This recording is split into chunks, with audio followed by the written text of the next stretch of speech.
analyzing Lorenzo Zurzolo, who is an Italian actor, and this guy gets comments on his eyes all the time. So clearly there's something to them. So we're going to jump right into his front profile and figure that out. So firstly, we'll look at eye spacing, which Lorenzo has perfect eye separation ratio of 47%. This is on the higher end of the ideal, but this is still perfect eye spacing in this regard. And his eyes are also about exactly one eye apart, which this is perfect again. And also his intercanthal distance visually looks pretty good. So his eye spacing is really good as it gets. I think 47% is a pretty aesthetic value. So his eye spacing is really good.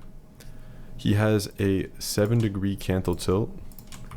So 7 degrees, which fits in that 6 to 9 degree range. That is preferred for men. So this is quite a good canthal tilt. So his eyes are well spaced, well tilted. Now the first flaw we see is that his eye aspect ratio is a little bit on the low end of 2.6 to 1. So ideally you want it in that 3 to 3.8 range. So his scleral show makes his eye aspect ratio a bit more rounded than you'd want. We can see in this image as well. And this is what people are referring to when they say he has quote unquote dead eyes, or whatever other terms are similarly used. So that's sort of his main objective flaw in the eye region. Now what I notice is that his eye region overall is still quite good. I think when people have one flaw in an otherwise perfect area, it kind of enhances it sometimes, as far as people noticing it or liking it. It's sort of like Tom Cruise with the nose. Sometimes too perfect doesn't look good. I think he would still look better with a better eye shape, but I don't think it hurts his attractiveness too much, considering his eye region overall. So we'll look at his brows. His brows are quite low set with minimal distance from his eyes. In this image, there's literally no distance, basically. So quite low set brows. It is worth noting that they are a little bit too upturned at about 15 degrees. Ideally they should be more about 9, but not a big deal at all. The density of his brows is also fantastic. They're very dark and dense. You can see that in most photos. Really good. So yeah, his eye area as a whole is quite good. I'd say it's about in that 7.5 to 8 range. It's pretty good. Now, of course, he takes off the general facial proportions as well. His facial width height ratio is 1.9, which of course is what you would expect. Most attractive faces do have a high one. It's sort of rare that I find an attractive face without a high facial width height ratio. So no surprise there. He has equal facial thirds with the tallest lower third, which is ideal. Anything else? Oh yeah, his cheekbones are quite high set. Use this photo for reference. They're kind of not very protrusive or prominent, but his cheekbones are pretty close to his eyes and are high set. Definitely a very aesthetic trait. A general facial proportion that is a flaw is that his total face shape is a little bit short at 1.3 times taller than wide, and ideally you do want it in that 1.33 to 1.38 range. So that's a small flaw in this front profile. Anything else that's worth noting? I think it's time we look at his jaw, which I would say is the aspect of his face that holds him back generally. So firstly, we'll check the width. So his bigonial width is about 84%. And this is a little bit of a flaw. You do want an 88% bigonial width ideally. So his bigonial width is a little bit narrow, a little bit of a narrow jaw. It's not super narrow, but you can see that the contour is good, but it comes in a little bit too much overall. Now he does have a very good chin to philtrum ratio of 2.5 to 1, which this is basically perfect, the exact what you want. So his chin is very proportionate to his philtrum and tall, which that's really good.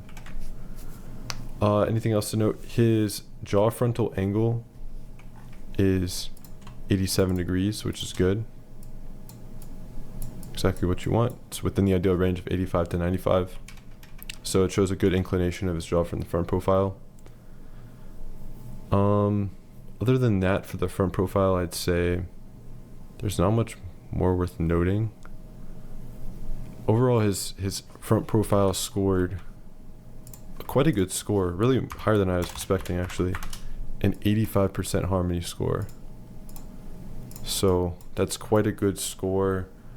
That is nearly in the top model range, I'd say. However, his overall score is definitely not an 8.5. So we'll go into the side profile. Now his side profile, we see the first issues. So his gonal angle is pretty obtuse at 132 degrees. And this is definitely his biggest flaw in the side profile, is an obtuse gonal angle. And we saw that his jaw frontal angle was ideal here. And that adds up because his mandibular plane angle is 17 degrees, which is ideal. So his inclination is ideal, which adds up because that makes sense with the front profile. But his gonal angle is not ideal. So essentially, if his ramus was more like this, it would be more ideal. He has great convexity measurements, so his profile flatness is top tier, really. So his normal facial convexity measurements 172 degrees, which is exactly what you want, a very flat profile. He has good brow assessments. His nasofrontal angle is masculinized at 122 degrees. His brow ridge inclination is also good at 24 degrees. That's on the upper end, but still good. A slope back forehead never hurts. Always normally have a more prominent frontal bone, which then leads to your profile being flat.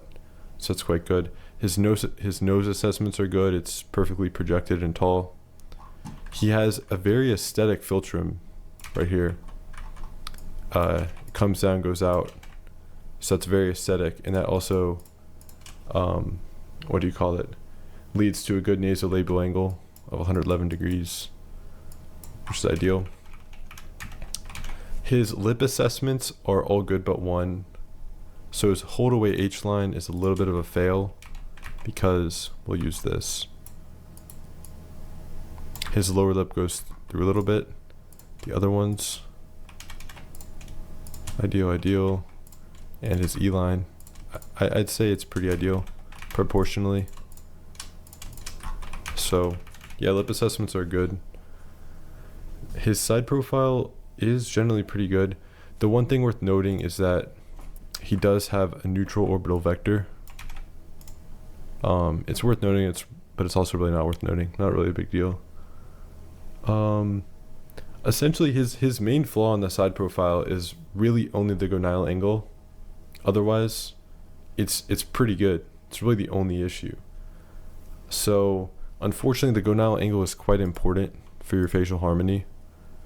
So he did get deducted pretty hard, and his side profile score is 73%. Still a solid score.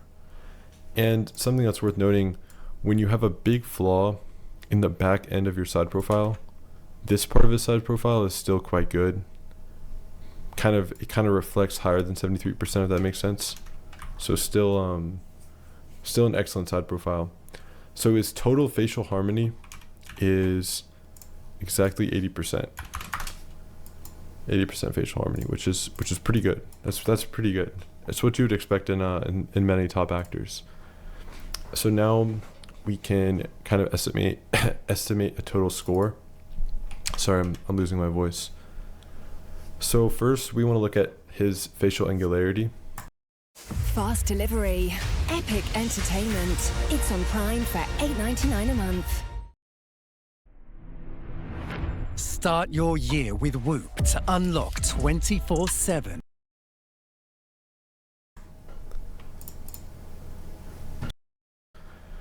So now we can kind of estimate estimate a total score. Sorry, I'm losing my voice. So first we want to look at his facial angularity.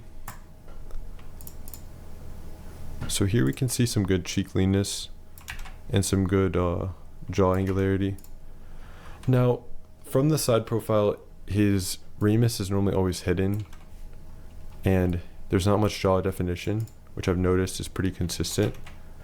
But his front profile is pretty good, so I gave him a 7, which I think is pretty fair. It is a little bit under. It's not what you would expect in an 8 out of 10 face. It is a little bit under that, so I gave him a 7 here. I think that's pretty fair. Again, it's not really quantifiable though. The other metrics are quantifiable. So for his sexual dimorphism, I calculated that out at a 7. So he got a 10 in the nose, a 7.5 in eyes, and a 5 in the jaw. So the main reason I had to deduct from his jaw dimorphism is his chin shape is quite rounded. His gonadal angle, as we mentioned, is very feminized. His jaw width is a little bit narrow, another feminizing trait. And his ramus lacks a little bit of length. So I gave him about a 5 in the jaw. So his overall dimorphism is a 7, which I think is pretty good. A 10 in the nose, a 7.5 in eyes, and a 5 in the jaw. So the main reason I had to deduct from his jaw dimorphism is his chin shape is quite rounded. His gonadal angle, as we mentioned, is very feminized. His jaw width is a little bit narrow, another feminizing trait. And his ramus lacks a little bit of length. So I gave him about a 5 in the jaw for dimorphism. So his overall dimorphism is a 7, which I think is pretty fair. And then lastly, we have to calculate his features. So from the front profile, So something worth noting is his nasal dorsum is a little bit bulbous from the front, a little bit. So I knocked off half a point for that. The chin shape and the kind of curved appearance here, I took a point off for that. And then the infraorbital support and eye bags, I took a point for that. So we got a 7.5 in miscellaneous features. And his overall score is a 7.5 out of 10. And I would say this is pretty fair. I think his exact rarity is about, it's anywhere between about, I think it's about 1 in 500, roughly, a 1 in 500 face. I think his range does trend down from 7.5. Like, I wouldn't say he's a 7.5 to 8. I'd more say he's more like arguably a 7.25 to 7.5. So yeah, still quite a good looking face. He's in the 1 in hundreds for sure. That's his rarity. No more, no less, I wouldn't say. And yeah, guys, I hope you enjoyed this analysis, and tons of more videos to come.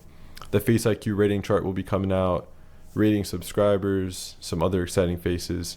So yeah, guys, I'll see you next time.